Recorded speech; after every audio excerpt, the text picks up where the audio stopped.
Bienvenue à cette capsule pédagogique qui porte sur l'air. Rappelons-nous avant de voir la notion de l'air. Une clôture. Ça me fait penser au périmètre, cette clôture-là. Et notre fameux dauphin, souviens-toi de cette capsule.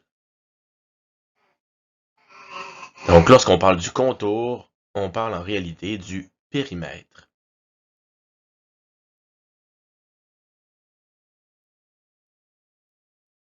Alors on enlève tout ça, on n'a plus de pâturage, plus de clôture, parce que cette fois-ci on s'intéresse à remplir une zone, à mettre du plancher ou du sable sur une surface. Alors une surface, on considère que c'est l'air.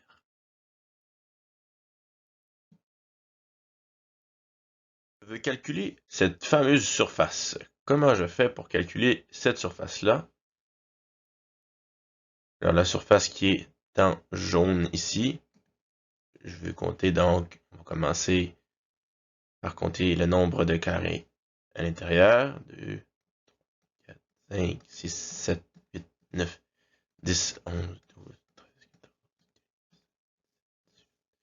19, 20, 21,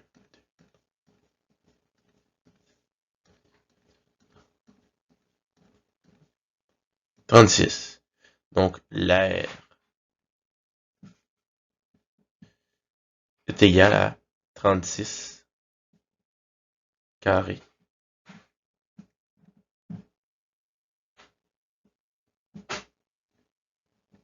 Unités.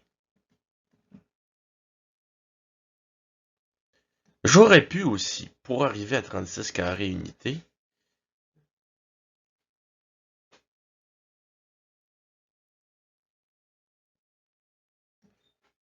considérer que en haut, j'en ai 1, 2, 3, 4, 5, 6, 7, 8, 9. J'ai 9 par 1, 2, 3, 4 par 4. 9 fois 4. Calcul mental, ça me donne 36. Donc, dans un cas où je n'ai pas de carré à moitié plein, que j'ai seulement des carrés pleins et que j'ai une surface en forme de rectangle ou de carré, j'ai simplement besoin de multiplier la longueur fois la largeur. On peut donc dire que l'air, c'est égal à la longueur fois la largeur.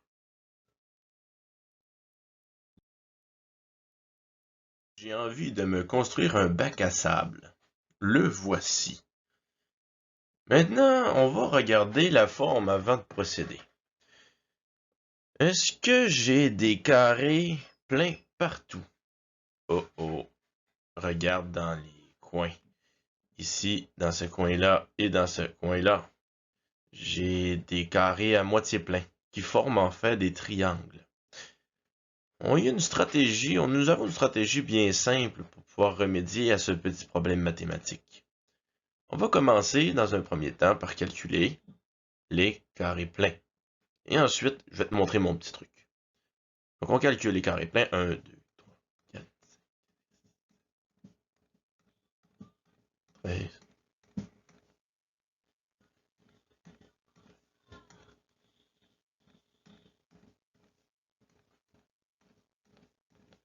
33 carrés. Et je viens faire un grand trait pour dire ces deux-là vont ensemble. Parce que si je prends une moitié comme ça, et que je rajoute une autre moitié comme ça, ben ça me fait tout simplement un carré entier. Donc 2 moitiés égale un carré. J'arrivais à 33 tantôt. Donc calcul mental, 33 plus 1, ça me donne donc 34. Mon R est donc de 34 carrés unités. Beaucoup moins long de l'écrire comme ça.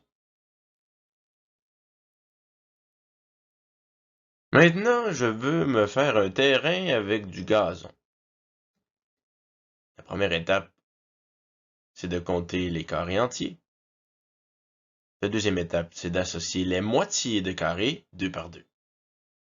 Et la dernière étape, c'est de compter combien j'ai de carrés unités en tout.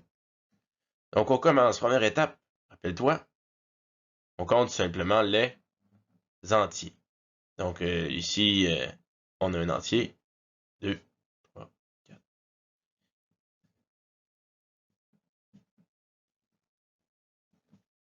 Donc, je me laisse une petite trace ici.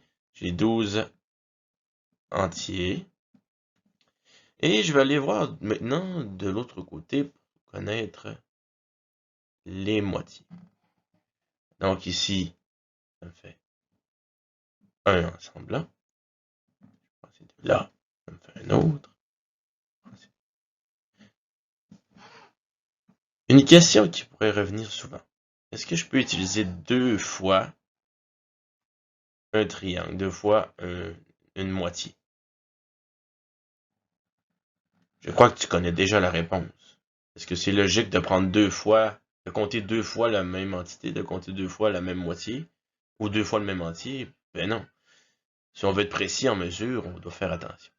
Donc maintenant, je vais ajouter mes moitiés. J'ai combien de moitiés? 1, 2, 3, 4, 5, 6. Et je regarde vite que je n'ai pas oublié de moitié. Tout semble en ordre. Donc je m'ajoute 6 entiers, parce que 12 moitiés, ça me fait 6 entiers, comme on a pu le calculer tantôt. Le 6 là, il n'est pas apparu de nulle part. Il vient d'à partir de tous les petits 1 que je me suis écrit. Donc 12 plus 6, ça me donne 18 entiers. Mais ces entiers-là, ils ont un nom ici.